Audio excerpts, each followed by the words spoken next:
වරහතෝ සම්මා සම්බුද්දස්ස නමෝ තස්ස භගවතෝ වරහතෝ සම්මා සම්බුද්දස්ස නමෝ තස්ස භගවතෝ වරහතෝ සම්මා සම්බුද්දස්ස ඊජං උපපතං සෙත්තං බුද්ධි නිපතං වරා භාවෝ පවජමානානං පුත්තෝ පවජතං වරෝ විඤ්ඤා උපපතං සෙත්තා අවිඤ්ඤාපතං වරා සංඝෝ පවජමානානං පුත්තෝ පවජතං වරෝති. ගෞරවනීය නවකයන්ට අපේ ගල්නවත්තේ සීලගාමී ස්වාමීන් වහන්සේ සුමේද භාවනා සපුව සමුන්නරණ භාවනා මධ්‍යස්ථානවලදී බොහෝ ශාසනික සේනාසනවල නිර්මාතෘව ස්වාමීන් වහන්සේට වැඩමවා වදාළ මහා සංඝරත්නය ප්‍රාර්ථනා. සද්ධාවන්ත ප්‍රලෝභාග්‍ර වූ භාග්‍යවත් අරිහත් සම්මා සම්බුදුරජාණන් වහන්සේ සවැත් නුවර ජේතවනාරාමයේහි වැඩ වාසය කරන අවස්ථාවක මධ්‍යම රාත්‍රියේදී දේවතාවරු පිරිසක් පැමිණිලා බුදුරජාණන් වහන්සේගෙන් ප්‍රශ්නයක් විමසා සිටියා. මොකද ඒ ප්‍රශ්නය? කිංසු උප්පතං සෙත්ථං කිංසු නිපතං වරං කිංසු පවජමානානං කිංසු පවජතං වරෝ.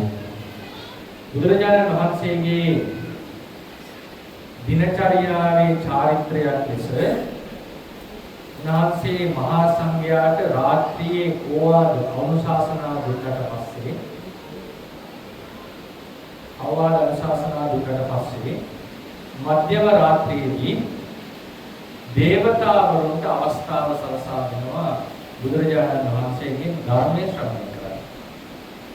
සමහර අවස්ථාවල දෙවිවරු ඇවිල්ලා ප්‍රශ්න විමසනවා. ඒකට පිළිතුරු දීම වශයෙන් උන්වහන්සේ ධර්මයේ දේශනා කරනවා. එසේ අහපු ප්‍රශ්නයක් තමයි මේ මා සඳහන් කරන්නේ. මොකද්ද මේ ප්‍රශ්නේ අහන්නේ? කිංසු උප්පතං සෙත්තං උඩට මතුවෙන දේවල් අතරින් ශ්‍රේෂ්ඨ කවරද? උඩට මතුවෙන දේවල්, වැඩෙන දේවල් අතර ශ්‍රේෂ්ඨ කවරද? කිංසු නිපතං වරං උඩින් පල්ලෙහාට වැටෙන දේවල් අතරින් කවරක් වැටීමද ශ්‍රේෂ්ඨ? මොකක් වැටෙන එකද යහපත්? කවරක් වැඩෙන එකද යහපත්? කිංසු භවජමානානං අවිදින සත්වය අතර කවුරු ශ්‍රේෂ්ඨද? කවර ඇවිදීමෙන් ලෝකයට යහපත සිද්ධ වෙයිද? කිංසු භවජතං වරං වචන ප්‍රකාශ කරන අතරින් කාගේ වචන ප්‍රකාශ කිරීම ශ්‍රේෂ්ඨද? කවුද ඕන අතරින් ශ්‍රේෂ්ඨද? ඒක තමයි ප්‍රශ්නේ. මේ වෙලාවේදී ළඟ හිටපු දෙවියෙක් සමහරවිට ප්‍රශ්න සාකච්ඡා කරනකොට ළඟ ඉන්න අයට කතා කරන්න හිතනවා. දන්නවනේ දෙවියෙක් මොකද කිව්වේ? ඕකේ බුදුහාමුදුරන්ගේ අහන්න ඕනේ මම ඔබට උත්තර දෙන්නම් කියලා. ඒ දෙවියා පැනලා උත්තර දෙනවා. මොකද එයාගේ උත්තරේ බීජං උප්පතං සෙත්තං උඩට වැඩෙනවා අතර ධාන්‍ය කියන්නේ ධාන්‍ය ග්‍රේන්ස් නේ ඒවා තමයි උසස්. මොකද ධාන්‍ය වැඩුණොත් එහෙම මිනිස්සුන්ට කන්න හම්බ වෙනවා. කන්න හම්බ වෙනවා කියන්නේ රටක් රාජ්‍යයක් ස්වයං පෝෂිත වෙනවා. යහපත් වෙනවා. මිනිස්සු සැපෙන් වාසය කරනවා. ඒ නිසා වැවෙන උඩට වැවෙන දේවල් අතර ධාන්‍ය ශ්‍රේෂ්ඨයි. බීජං උප්පතං සෙත්තං බුද්ධි නිපතං වරා අහසින් වැටෙන දේවල් අතරින් ශ්‍රේෂ්ඨ මොකක්ද? මේ දැන් තියෙන්නේ වර්ෂාව. ඔය ඇස්සෝ තමයි කොහොමද සරුසාර වෙලා මිනිස්සුන්ට සතුටින් ජීවත් වෙන්න පුළුවන්. ඒ නිසා කතාව හරිනේ. දැන් විවාහ කාලේ බලන්නේ අපේ පැත්තේ වුණා ඒ කවුරු දැස ගොඩාක් උෂ්ණ නිසා මේ දවස්වල බලාගෙන හිටිය දැසලා ගන්නවා. ආසින් වතුර ටික වැටෙනවා කියන්නේ ලොකු යහපතක් අවශ්‍යයි. ඒ නිසා ඒ දේවතාවෝ පල්ලෙහාට අහසින් පල්ලෙහාට වැටෙන දේවල් අතර වැස්ස ස්පේස් කරයි. මුට්ටි නිපතතාව මුට්ටි කියන වැස්ස කියන්නේ. ගාවෝ පවජමානන ඉස්සර කාලේ උත්තර දෙන්නේ. ඒ කාලේ ඇවිදින ජංගම දේවල් අතර මිනිස්සුන්ට ලොකුවටම ප්‍රයෝජනෙ තිබි හරකේ. විශේෂයෙන් එළදෙනවා. මොකද කිරි පස්කෝ රස ලැබෙනවා. සප්ති නවනීත මේ වගේ දේවල් පස්කෝ රස. ඒකේ මිනිස්සු නිරෝගී වෙනවා පෝෂණ. ඒවා හරිම ප්‍රණීත ආහාරය. ඒ නිසා ඇවිදින සත්වයෝ අතර හරක් ටික ශ්‍රේෂ්ඨයි. පුත්තෝ භවදතං වරෝ කතා කරන අය අතර හැමෝම කැමති අපේ පුතා කතා කරනවා. රාජ මහා මාත්‍යාදී මැදේ වුණා පුත්‍රයා කතා කරනකොට ඒකෙන් පවුලට දෙමව්පියන්ට අර්ථයක් වෙන්නේ අනර්ථයක් සිද්ධ වෙන්නේ. ඒ නිසා මේ විදිහට කරුණු හතරක් ප්‍රකාශ කරනවා. මොනවද? උඩට වැඩෙන දේවල් අතර ධාන්‍ය බීජ ශ්‍රේෂ්ඨයි. පොළොවට වැටෙන දේවල් අතරින් වැස්ස ශ්‍රේෂ්ඨයි. ඇවිදින උන් අතරින් ගවයන් ශ්‍රේෂ්ඨයි. කතා කරන උන් අතරින් තමන්ගේ පුත්‍රයා ශ්‍රේෂ්ඨයි. ඒ අනිත් දෙවියා කියන පාඩකතා ඔයාලට පැන උත්තර දෙන්න මම මේ බුදුහාමුදුරන්ගෙන් ඉන්නේ ගැලු බුදුහාමුදුරන්ගෙන් ප්‍රශ්නයක් අහනවා මට ඒක ලැබෙනවා රත්නත්‍රය ප්‍රතිසංයුක්ත දේශනාව දුර්ලභ උත්තරයක්. ඔයාලට උත්තරයක් අවශ්‍ය නැහැ. ඔයා මේ පැන උත්තර දෙන්න ගියා මට ඒ අවස්ථාව මගේ හැමෝම කියලා ආපහු ප්‍රශ්නයක් එනවා බුදුහාමුදුරන්. ඒ වෙලාවේ බුදුරජාණන් වහන්සේ තාම ගැඹුරු උත්තරයක් ලබා දුන්නා. මොකක්ද උත්තරය? ඉස්සරහට උඩට වැඩෙනවා අතරින් මොනවා ශ්‍රේෂ්ඨ කිව්වේ? ධාන්‍ය බීජනේ. පොළොවට වැඩෙනවා නේද මොනවා ශ්‍රේෂ්ඨ කිව්වේ? වැස්ස. ඇවිදිනවන අතරින් ගවයෝ. ඊට පස්සේ කතා කරන අතරින් පුත්‍රයා. බුදුරජාණන් වහන්සේ උත්තරයනේ විද්‍යා උප්පතං සිතා වැඩෙන දේවල් අතර ඥානය තමයි දුක. ඥානය වැඩෙනවා නම් ඒහා සමානතාවක් ආර්ථයක් සිදුවනවා. ඒක විශ්වාසම වැඩි ඥානයෙන් වැඩි. විද්‍යාව විද්‍යා උප්පතං සිතා අවිද්‍යා නිපතං වා පරිහාට වැඩනවා මොකද? අවිද්‍යාව මෝහය අඩු වෙනවා නම් පරිහාට වෙනවා කියන්නේ තේරුම බිඳ වැටෙනවා, කඩා වැටෙනවා, විනාශ වෙනවා. අවිද්‍යාව තමයි වැටෙන්නේ සුදුසු. මෝහය පවජමානං ඇවිදිනවරෙන් කවුරුද? සංඝෝ පවජමානං ගම් නියංගම් සැරිසරා වඩින මහා සංඝයා ඇවිදිනවන ශ්‍රේෂ්ඨයි. හේතුව මොකද? දකින්න අයට පවා යහපතක් සිද්ධ වෙනවා. බුද්ධෝ පවජතං වරෝ කතා කරනවා අතරින් තථාගතයන් වහන්සේ ශ්‍රේෂ්ඨයි. මොකද හේතුව උන්වහන්සේගේ වරහලා විකා කියන එකෙන් අපිට අර්ථයක් සිද්ධ වෙනවා. අපිට අර්ථයක් දෙන්නේ බුදුරජාණන් වහන්සේගේ ධර්මය අහලා මේ සංසාර බන්ධනේ සත්‍යය නිදෙනවා. මේක බුදුරජාණන් වහන්සේගේ උත්තරය. ඒ නිසා අද වැස්සක් වහින වෙලාවේ මේ ගාථාවෙන් කපින පින්කමක ධර්මයේ දේශනා කරනවා කල්පනා කරනවා. පළවෙනි දේ තමයි බුදුරජාණන් වහන්සේගේ දේශනාවේ හැටියට ඇවිදින උන් අතරින් සංඝයා ශ්‍රේෂ්ඨයි. සංඝ කියලා කියනකොට අපි හැමතිස්සෙම පාවිච්චි කරන වචනේ සංඝ කියනකොට සංඝ කියන එකේ අර්ථයක්. සංඝ කියන්නේ සමූහය කියන එක. ඒ පාලි පදයේ හැදිලා තියෙන එක ධාතු දෙකකින් අපි හඳුන්වනවා. හන කියන ධාතුවේ සමහර පොත්වල හදලා තියෙනවා. ඊට පස්සේ තවත් ධාතුක මේ ධාතු දෙකකින් මේ සංඝ කියන පදය හදනවා. ඒක තේරුම සමූහය කියන. ඒකේ වචනාර්ථය තමයි සංඝාත භාව මාපන්නාන එතන අදිවචනයි. සංඝාත භාවය කියලා කියන්නේ සමූහගත වුණා කියන එක. එකතු වුණ පිරිසක්. දැන් කවුරු හරි කට්ටියක් එකතු වෙනවා නම් මොකක් හරි ඉලක්කයකට එකතු වෙනවා. සමහරවල් අපි කියනවා පින්කම් කරන්න කට්ටිය එකතු කරලා. ඒකට දිනවා ෂර්ට් කරන්නේ එක එක නම් ගහගෙන එක එක සංවිධානාත්මක වෙලා. මොකද මේ පින්කම් කිරීමවල ආරම්භය. එනකක් නෙමෙයි සංවිධානයම පින්කම් කියන්නේ. සමහරවල්ට දේශපාලන පක්ෂ වලට එකතු වෙනවා. මොකක්ද ඉලක්කය බලය ලබාගෙන රටට සේවය කිරීම. මේක ඉලක්කය. තවත් සමහර අය ක්‍රීඩා සංවිධානයක එකතු වෙනවා. මොකද රටට නැත්නම් ප්‍රදේශයට ජයක් අත් කරලා දෙන්න. ඒ වගේ මොකක් හරි ගෲප් එකක් එකතු වෙනකොට ඒකේ මොකක් හරි ඉලක්කයක් තියෙනවා. සමාන ලක්ෂණයක් තියෙනවා. සමාන ලක්ෂණ වලින් තමයි ඉලක්ක වලින් තමයි කට්ටිය සංවිධානය කරන්නේ සමූහගත වෙන්නේ. බුදුරජාණන් වහන්සේගේ මේ සංඝ කියන සමූහයේ ප්‍රධාන ලක්ෂණ දෙකක් තියෙනවා. මොකක්ද ලක්ෂණ දෙක?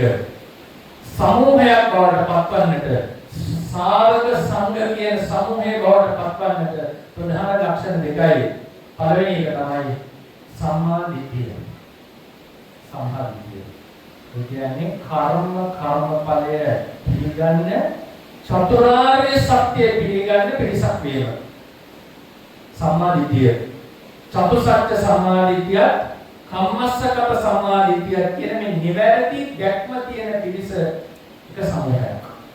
දෙවෙනි එක තමයි අදිසීලය. අදිසීලය කියන්නේ උපසම්පදා සීලය කියන්නේ උසස්ම සීලය. මේ කොටස් දෙකෙන් යුක්ත පිරිසට කියනවා සංඝ කියලා. ඕන් එක තැනක හිටියත්, එක පන්සලක හිටියත්, රට රාජ්‍යවල විසිරීලා සිටියත් ඔහුගේ ලක්ෂණ එකයි. මොකක්ද ලක්ෂණය? උපසම්පදා සීලෙන් යුක්තයි, සම්මා දිට්ඨියෙන් යුක්තයි. ඒක සාමාන්‍යයෙන් අරගෙන මාර්ග සම්මා දිට්ඨිය. කියන්නේ ලෝකෝත්තර භාවයට ගන්න. නිසා සංඝ කියන වචනයට ඇතුළත් වන්නේ සංඝ කියන වචනේ ඇතුළත් වන්නේ මාර්ගඵලලාභී උපසම්පදා භික්ෂු භික්ෂුණී. ඒ සංඝ කියන්නේ වචනේ. සංඝ කියන්නේ වචනේ. නිෂ්පය පරියාය වශයෙන් ප්‍රත්‍යඥ උපසම්පදා භික්ෂුව කරගන්නවා. උපසම්පදා භාවය තමයි සංඝ කියන්නේ මූලික නිර්වචනය. බුද්ධං සරණං ගච්ඡාමි, ධම්මං සරණං ගච්ඡාමි, සංඝං සරණං ගච්ඡාමි කියලා සරණ යන්නේ මේ පිරිස. මතක තියාගන්න රතන සූත්‍ර දේශනා ක්‍රමයට අනුව සංඝ කියනකොට ගිහි පැවිදි ભેදයකින් තොරව මාර්ගඵලලාභී සියලු දෙනාම සංඝ කියලා හඳුන්වලා දෙනවා. ඒක තව ක්‍රමයක්. ඒක සංඝ කියනකොට සමහර තැන්වල මාර්ගඵලලාභී සියල්ල වෙනවා. දිව්‍යුරු පොළ, බ්‍රහ්ම පොළ. ඔදිනානේ ලියේ පුද්ගල අට්ඨ සතම් පසත්තා චත්තාරි ඒකානි යුගානි හොන්ති කියන පදයනේ. රතන සූත්‍රයේ ඔක්‍රම දෙකකට විසඳනවා විවරනවා. අට්ඨ සතම් පසත්තා සතේහි පසත්තා අට්ඨ සත්පුරුෂයන් විසින් ප්‍රශංසා කරපු පුද්ගලයෝ අට දෙනා. මාර්ගස්ථය 4යි, පාස්ථය 4යි. අනිත් ක්‍රමේ තමයි අට්ඨ සතම් පසත්තා ප්‍රශංසාවට ප්‍රාප්ත වෙච්ච ආර්ය 108 දෙනා. මේ 108 දෙනාට දෙවියෝ බ්‍රහ්මව ඇතුළත්. නිසා මතක තියාගන්න සමහර තැනක සංඝ කියනකොට ගිහි පැවිදි ભેදයකින් තොරව මාර්ගඵලලාභී සියලු දෙනා ඇතුළත්.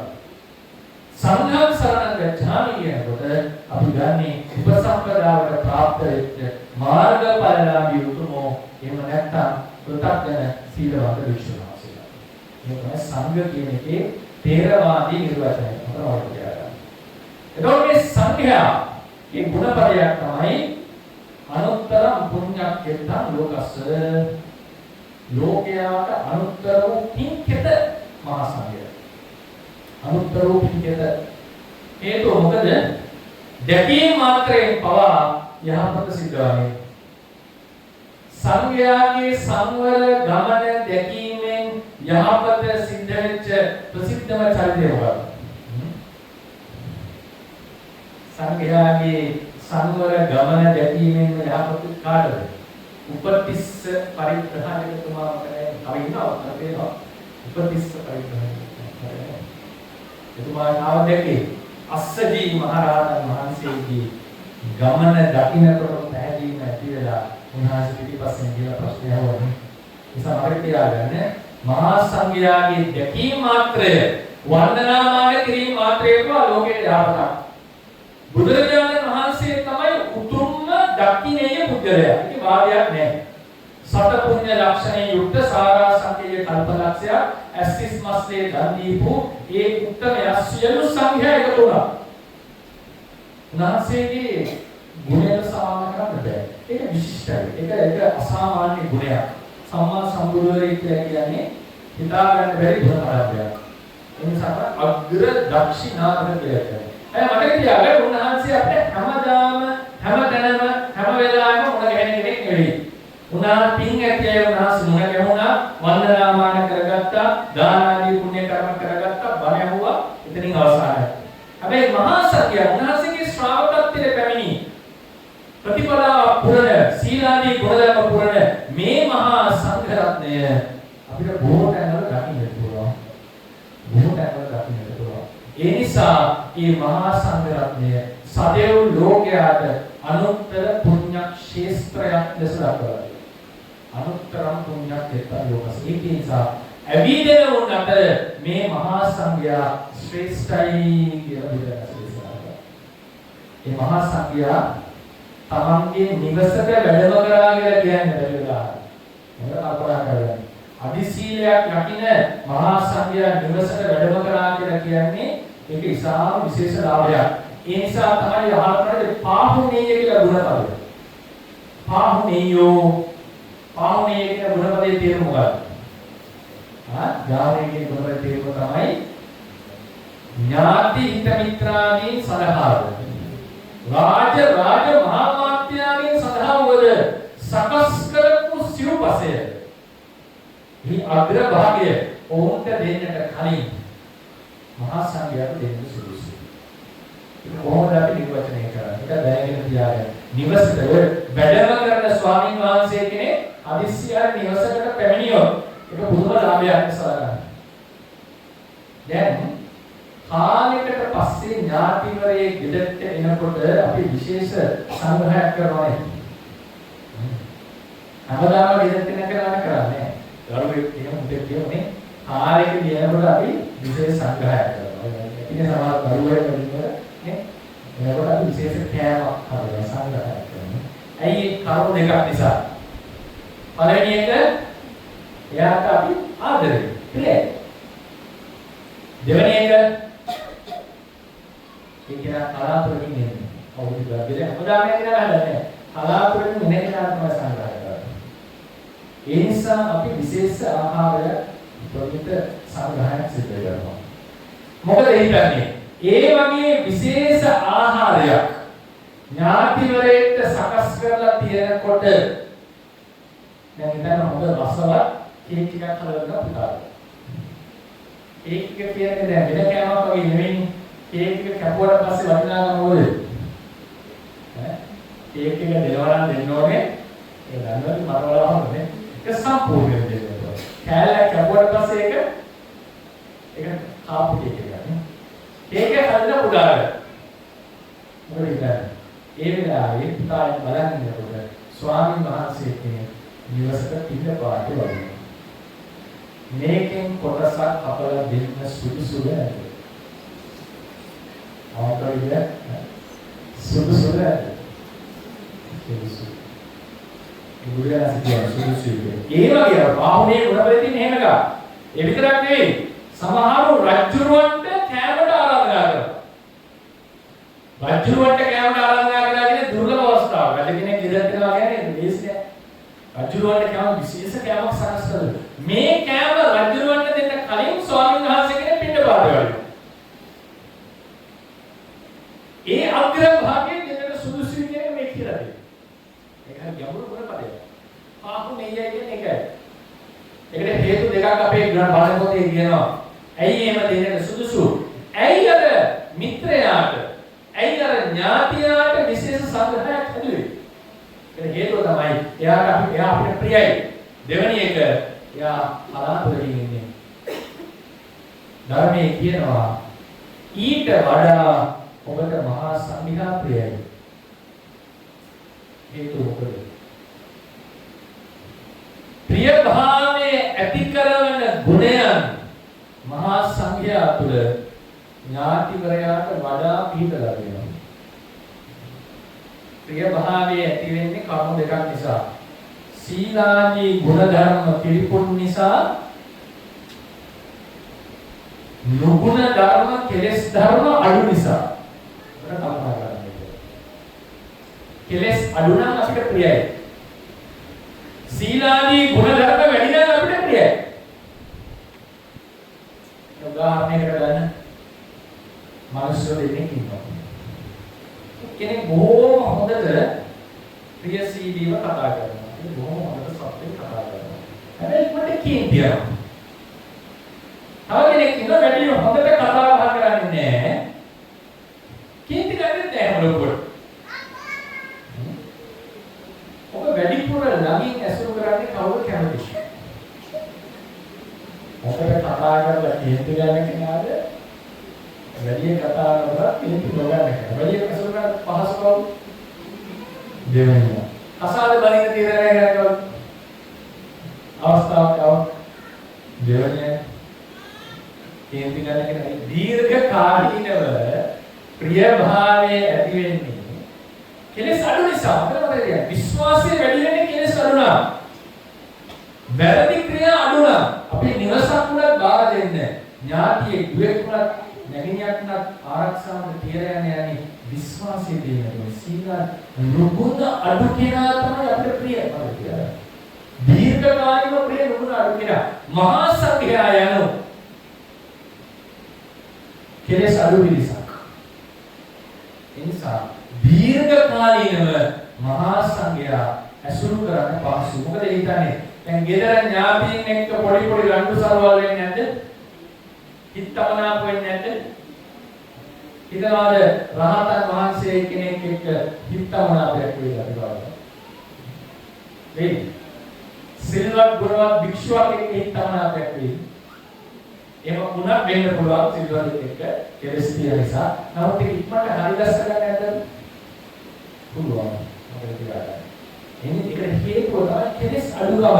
සීලාදී ගුණධර්ම වැඩිකම. නිසා කෙලෙස් අඩු නම් සීලාදී ගුණධර්ම වැඩි නම් ප්‍රිය භාවය වැඩි, ස්ථාවරයි. ඒ නිසා අර ඥාතිවරයාට වඩා මහා සංඝයා දීර්ඝකාලීනව ඔබට ප්‍රියයි. ඉතින් ප්‍රිය භාවය වෙනස් නැති ප්‍රිය භාවය. විශ්වසනීය භාවය. දෙවෙනි එක ඥාතිවරයා ගෙදරට එන්නේ අවුරුදු 5කට 6කට සැරයක්. ඔබට මහා සංඝයා මොකෙන්නේ? බුද්ධෝත්පාද කාලේ පමණයි. මේ සාරා සංකේත කල්පරසින 28 පාරේ මහා සංඝයා වගේ. ඒ නිසා නිවසට භික්ෂුන් වහන්සේ කෙනෙක් වැඩියා කියලා කියන්නේ සසර ඉතාම දුර්ලභ අවස්ථාවක් කියලා සලකනවා. මොකද බුදුරජාණන් දේශනා කරනවා වඩිනවුන් අතර ගමන් කරනවුන් අතර මේ මහා සංඝයා ශ්‍රේෂ්ඨයි.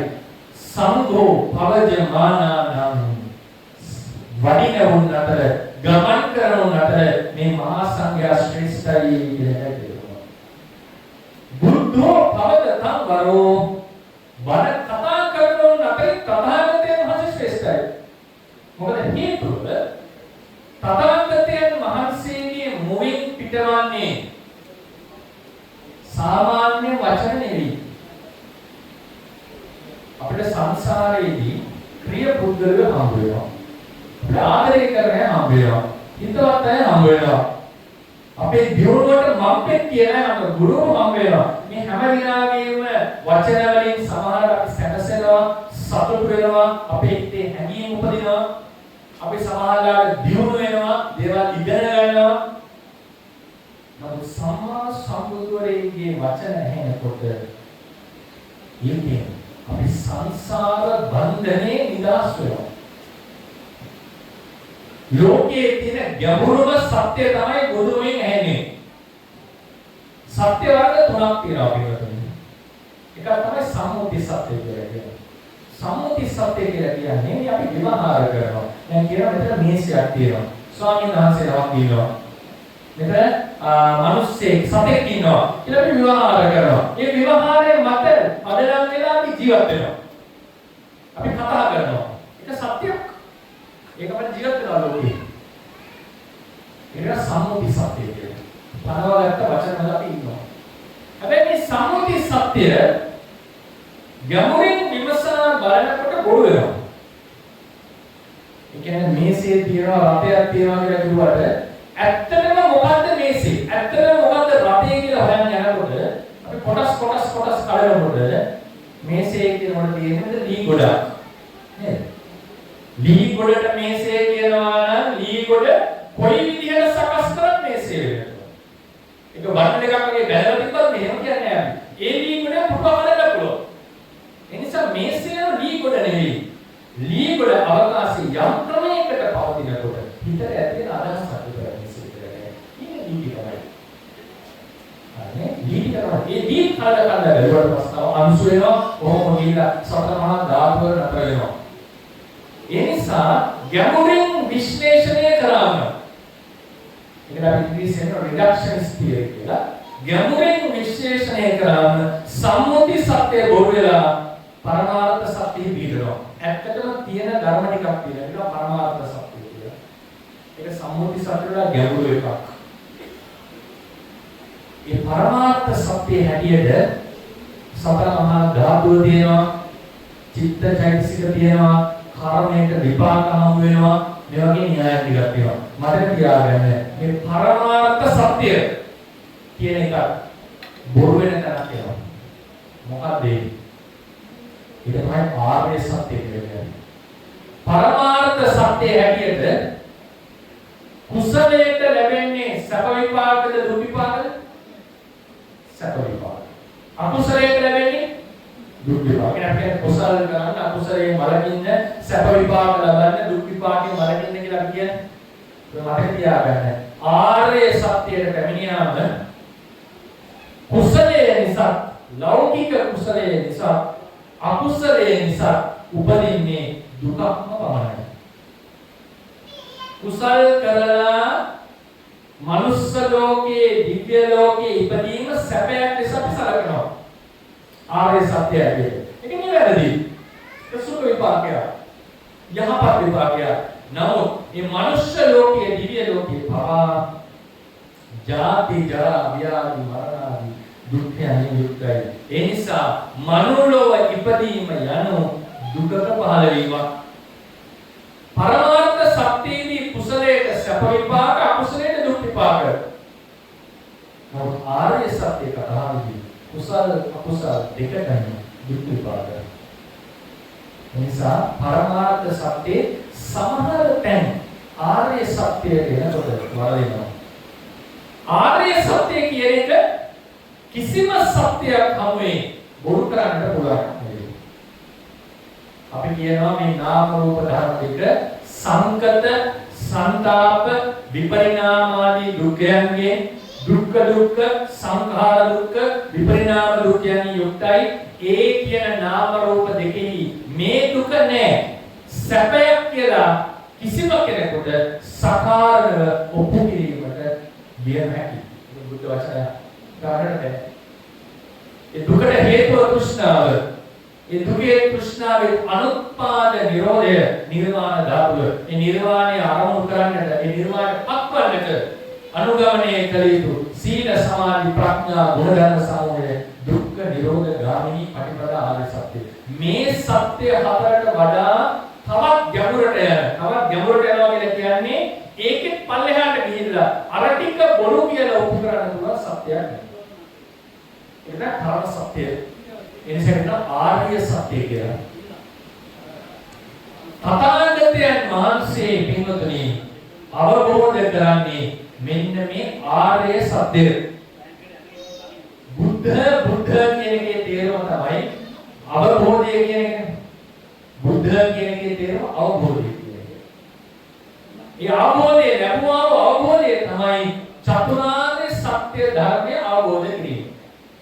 බුදුරජාණන් වහන්සේගේ අවබෝධයේහි අවබෝධ ඥානෙහි ප්‍රධාන වශයෙන් කොටස් දෙකක් තියෙනවා. එකක් තමයි චතුරාර්ය සත්‍ය අවබෝධ කිරීම මාර්ග ඥානෙ.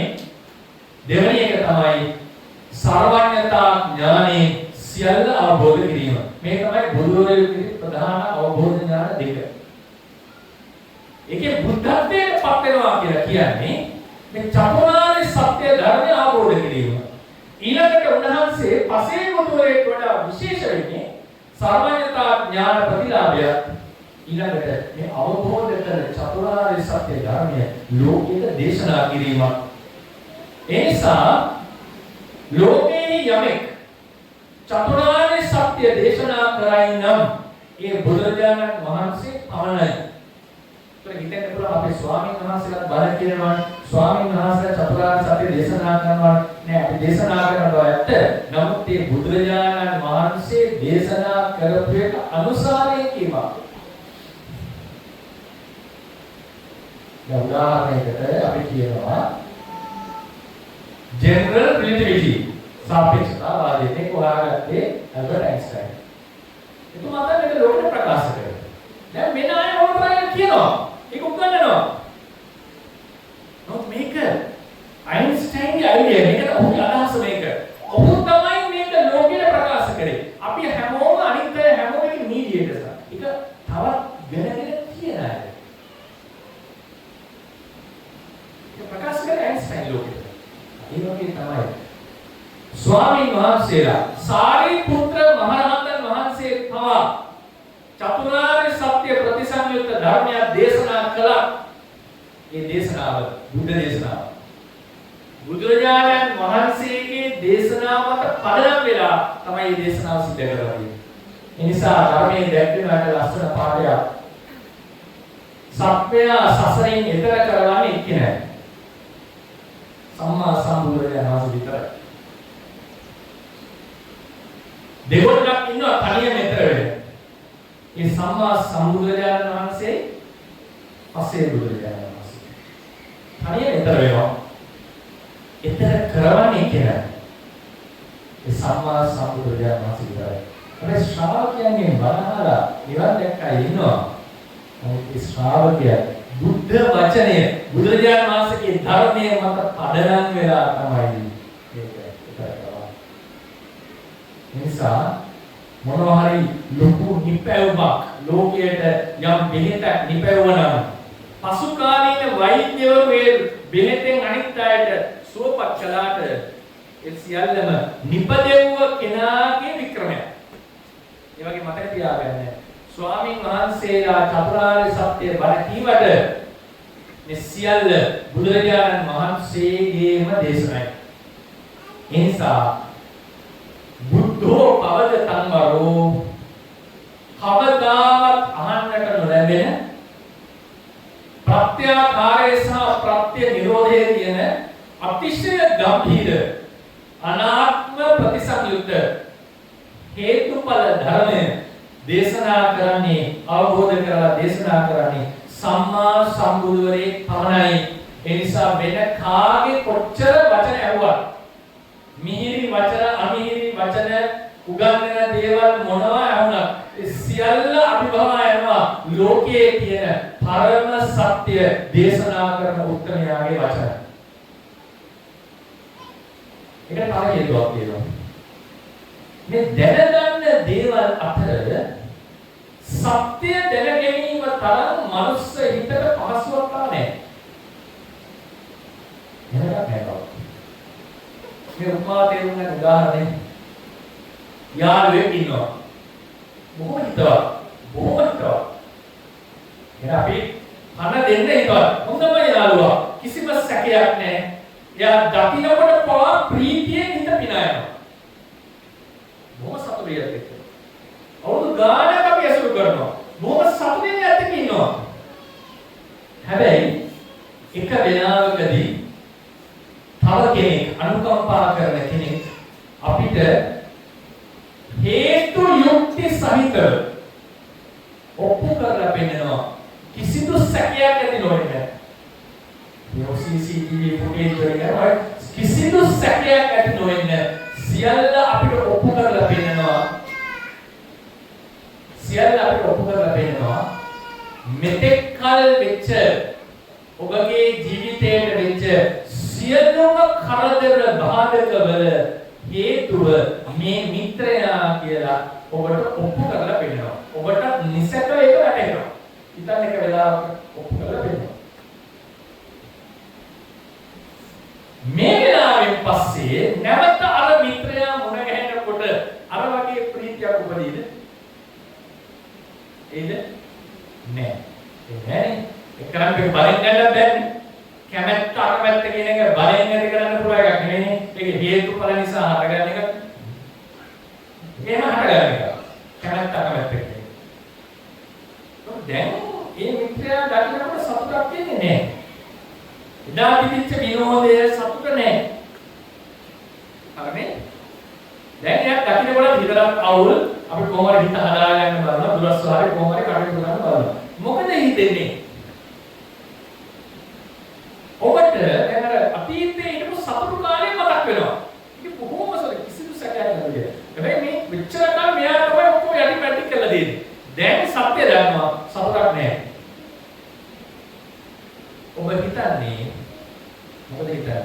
සත්‍ය නොදැන සතුටින් හිටනම් හොඳයිද? සත්‍ය දැනගත්ත එක හොඳයිද? මේ සතුට නැහැ. ඒක කමන්නේ. මොකද නැද්ද? ඒ මොනවා දන්නේ නැතුව යාළුවෙක් කොහොමද සතුටින් හිටියනම් කැමති නැහැ. කැමති එයා හතුරුකම් නොකරන්නේ. නිසා මතක තියාගන්න. කොච්චර අමිහිරි වුණා අපි හැමෝම කැමති සත්‍ය දැනගන්න. සත්‍ය දැනගන්න එක තරම් රසයක් සතුටක් පහසුවක් ලෝක සත්‍යයට ඇත්තේ නැත. අපිට කල්පනා කරන්න මේක. සත්‍ය දැනගන්න අපි කොච්චර අමිහිරි වුණා ඒ සත්‍ය දැනගන්න කැමතියි. අපිට ඕනේ ඒක දැනගන්න මොකක්ද වෙන්නේ? බුදුරජාණන් වහන්සේ කියලා කියන්නේ ලෝකේ තවත් බොරු කරන්න බැරි පරම සත්‍ය දේශනා කරන උත්තරයක්. එහෙමනම් ඊට එහා තව දෙයක් අහන්නට නැහැ. තොරතුරු තියෙන්න පුළුවන්. අහවල් ග්‍රහ ලෝකයේ තියෙන්නේ මොකද්ද? අච්චර දැරගෙන තියෙන දුර මොකද්ද? මේ ගැඹුරු මොනහරි ඉලෙක්ට්‍රෝන ඒවා දැනගන්න බුදුරජාණන් දේශනා කරලා නැහැ නේ. බස් දේශනාවකට කොහොමද දේවල් තියෙනවා.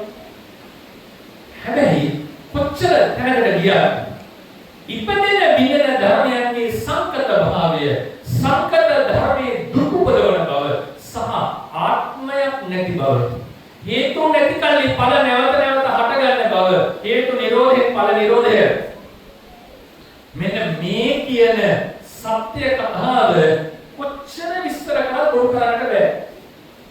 ඒක තමයි බෙඩ්රොක් එක. ඒ තමයි සත්‍ය ගැඹුරුම තැන. අනිත් ඒවා ඊට මෙහා තියෙන පැරලල් තියෙන දේවල් තොරතුරු තියෙන්න පුළුවන්. හැබැයි කොතරට ගියත් කොච්චර ගැඹුරට ගියත් ඔය කියමු මූලික સિદ્ધාන්ත ටික අනිත්‍ය දුක්ඛය අනාත්මය හේතුඵලය හේතු නිරෝධයෙන් ඵල නිරෝධය දුක්ඛ නිරෝධය මෙන්න මේ කියන මූලික સિદ્ધාන්ත ටික මොන සයන්ස් එකකින් කතා කරලා තර්කානුකූල වැරදි කියලා උපකරන්න බෑ. ඒ නිසා මේක තමයි ගැඹුරුම සත්‍යය. සත්‍ය දේශනා කරන උත්තමයා තමයි කතා කරන උන් අතරින් ශ්‍රේෂ්ඨ. ඒ කියන්නේ යෝ වද තම්පවරෝ මනු ජේසු.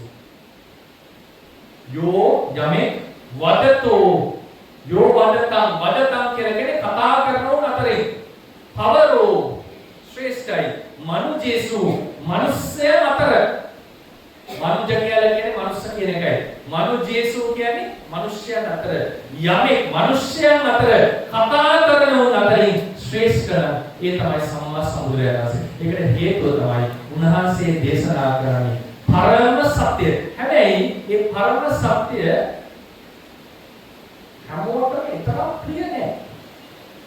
උන්වහන්සේ දේශනා කරනවා මහණෙනි මම මේ සංස්කාර ධර්මිය අනිත්‍යයි දුකයි අනාත්මයි කියලා දේශනා කරනකොට මිනිස්සුયો ගැන කවරක්තාවද මෙතෙක් කල අපි නිත්‍යයි හිතන් කියලා හිතපු දෙවියෝ බ්‍රහ්මයෝ පව කම්පාවටපත් වෙනවා. කේසර සිංහරාජයෙකුගේ හඬ ඇහෙනකොට ධම්මයල බැඳලා ඉන්න අලිපවා කලබල වෙනවා. ඒ වගේ මේ ගැඹුරු සත්‍ය මම දේශනා කරනකොට අහෝ අපි අනිත්‍යයි නේද දුකයි නේද මෙතන ආත්මයක් නැහැ නේද කියන අවබෝධය ලැබෙනකොට දෙවියෝ බ්‍රහ්මයෝ පවා කම්පාවටපත් වෙනවා මානෙනි. බුදුරජාණන් වහන්සේගේ ධර්මයේ තියෙන්නේ කෙලෙස් සහිත බුද්ධයාට සතුට ගන්න දෙයක් නෙවෙයි කියනවා. ඒක මම උදාහරණයක් ලෙසම කියන්නම්. තමම හිතලා බලන්න උත්තර දෙන්න ඕනේ නැහැ. බැරි වෙලා හරි. බුද්ධ වචනේ තිබුණා නම් නිර්වාණ ධාතුව තියෙනවා අර සංස්කාරයන්ගේ අනුත්පාද නිරෝධය. ඒ වගේම තව භවයක් තියෙනවා. ඒ භවය උපන්නොත් කවදාවත් මැරෙන්නේ නැහැ. කිසිදු දුකක් නැහැ. සදාතනික සැපයක් තියෙනවා කියලා. ඔබ තෝරගන්නේ නිවනද භවයද?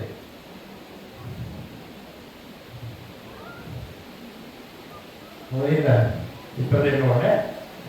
ඉඳන් තාවදාගෙන සදාතනික සැපවත් භවයක් තියෙනවා. නාම රූපයන්ගේ අනුත්පාද නිරෝධය තියෙනවා. නිවන කියන්නේ නාම රූප දෙක නෑ. ඒක තියාගන්න.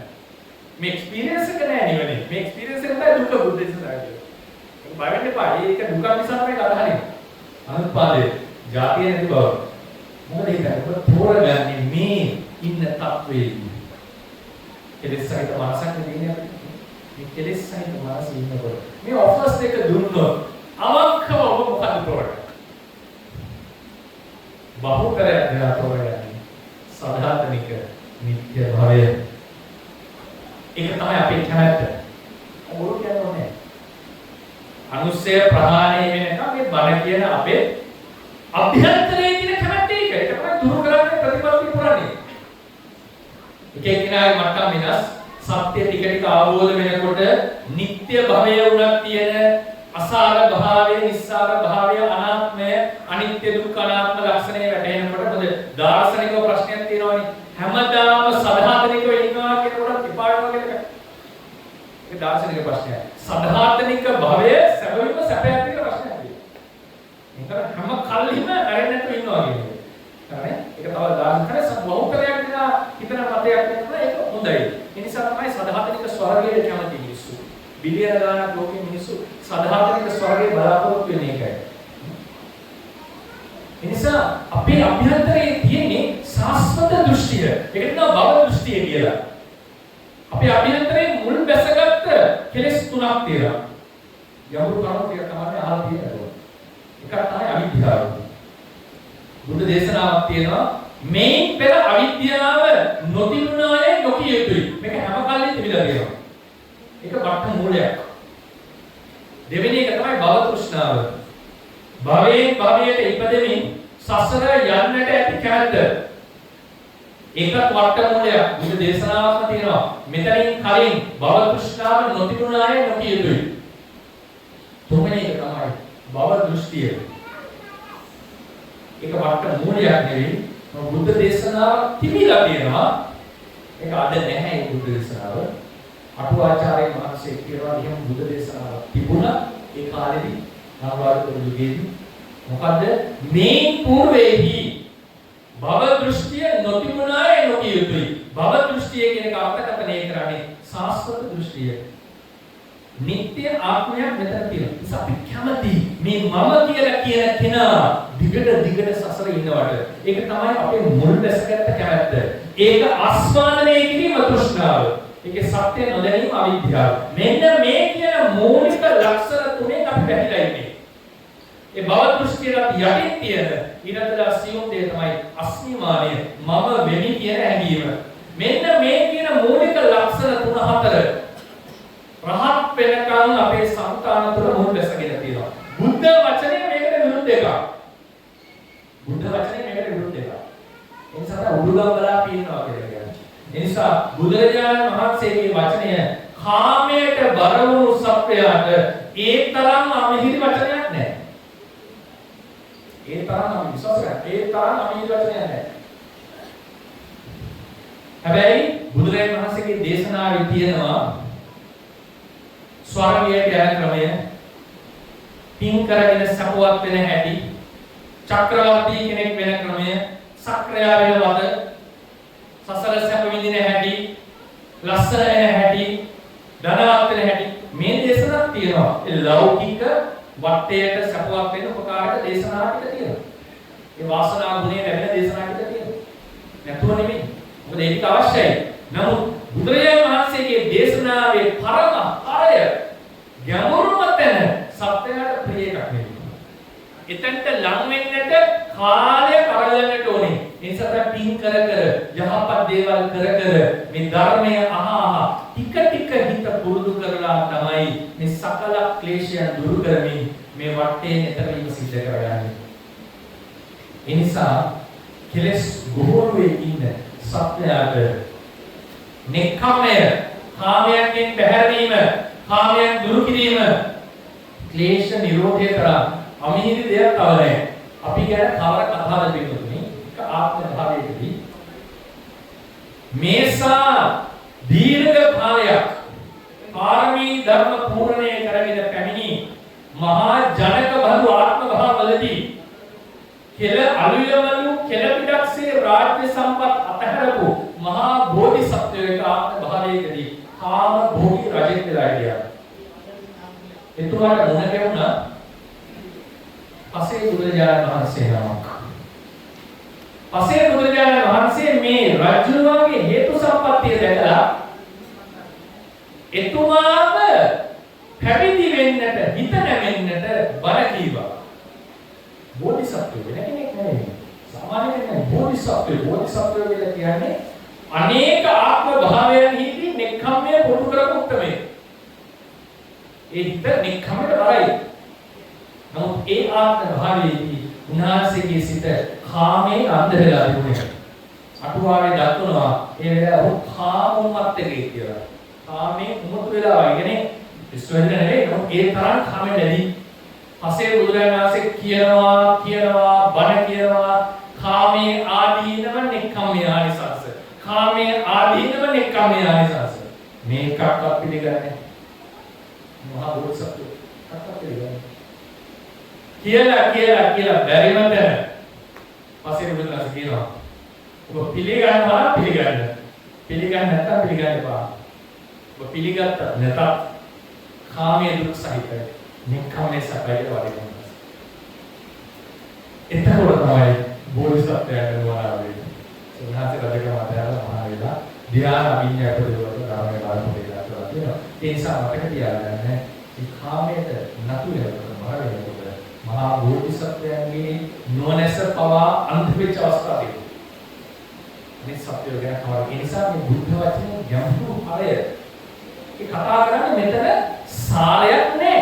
මෙතන ආත්මයක් නෑ. මෙතන තියෙන හැම දෙයක්ම මොහොතක් පාසා ඉපදෙන දිනෙන දුක් උපදවන ධර්ම සමූහයක්. තමන්ගේ ගෙවල් දොරවල් ඥාති හිත මිත්‍රාදීන් ගැන කවර කතාවද? තමන් ඉතාම උසස්සේ සැලකෙන වැඩිපුරම ආදරය කරන තමන්ගේ රූපේ සහ සිත මේ දෙක පවා අනිත්‍යයි, දුකයි, අනාත්මයි, අසුභයි, අසහරයි කියලා නැවත මානසිකාර කරවලා ඒ සත්‍ය මතු කරවන දේශනාවක්. ඒ නිසා මේ දේශනාව බහුතරයක් ලෝකයාට ප්‍රිය නෑ. බණ අහන්නට මිනිස්සු එන්නේ නැති වෙන්න හේතුව ප්‍රධාන හේතුව ඕක. ඒකේ රසයක් නෑ. මියුසිකල් ෂෝ එකකට අපි යනවා. ඒකට ටිකට් ගන්න මොකද මදි වෙනවා. ටිකට් ගන්න මදි වෙනවා. මැච් එකකට යනවා. ඒක ගන්න මදි වෙනවා. ඒ තමයි ඒකේ තියෙන ආකර්ෂණය. ඒක කෙලස් වල හැටි. ඒ තමයි ලෝකයේ තියෙන හැදෙන ක්‍රමය. මේක සම්පූර්ණ ප්‍රතිවිරුද්ධ දෙයක් මේ බුදුරජාණන් වහන්සේගේ ධර්මයේ කියලා. ඒ නිසා තමයි පැවිදි වෙන්න ආවයි. පැවිදි වෙන්න ආවයි. පැවිදි වෙන්න ලේසි නැත්තේ. ඒ පැත්තට හිත ගේනක ලේසි නෑ. ඒක ලේසි නෑ. ඒ නිසා බුදුරජාණන් වහන්සේ වචන කතා කරනු නතරින් අග්‍ර වුණාට උන්වහන්සේ අග්‍ර වෙන්නේ අපගේ සිත දිනායන වචන කියන නිසා නෙවෙයි. උන්වහන්සේ අග්‍ර වන්නේ කවරක් සත්‍ය දේශනා කරන. සිතම කලින් කිව්වේ අපි අහන්න අකමැති වුණත් සත්‍ය ඇසීමට හිතට සහනයක් තව නැහැ. ඒක නිතර සිහි කරන්න. තමන් හිතවත් යයි හිතන් හිටපු මිතුරාගේ සතුරුකම දැනගෙන ඒ දැනගත්තේකට ඔබ සතුටුයි. සතුටක් නොවන නම් ඊට සතුටු වෙයි. නමුත් සතුටක් උනා ගැත්තටම ඒක දැනගත්ත එක ගැන සතුටුයි. ඒක නොදැන සතුටින් ඉන්නවට වඩා. ඒ නිසා බුදුරජාණන් වහන්සේ යන ලෝකයේ තියෙන ගැඹුරුම සත්‍ය දේශනා කරන උත්තරය. මේ උන්වහන්සේගේ බණ ඇහෙනකොට එකක් වැඩෙනවා, තව එකක් වැටෙනවා. මොකක්ද වැටෙන්නේ? අවිද්‍යාව වැටෙනවා, විද්‍යාව වැටෙනවා, ඥානය වැටෙනවා. මේ බණ අහනකොට යම් හෝ මොනක් වර්ධනය වෙනවා. යම් අවිද්‍යාව මොහොතකට හරි යටපත් වෙනවා නම් ඒක තමයි ඒ ධර්මයෙන් බලාපොරොත්තු වෙන්නේ. ඒ අවිද්‍යාව සම්පූර්ණයෙන් දුරු කරන්න පින්නතුනි මාර්ග ඥානෙ ඕදි වශයෙන් කොටස් වශයෙන් මේ අවිද්‍යාව දුරු කරනවා. ඒ මාර්ග ඥානය ඒ ලෞකික ඥානය තමයි දියුණු වෙලා මාර්ග ඥානය බවට පත්වන්නේ.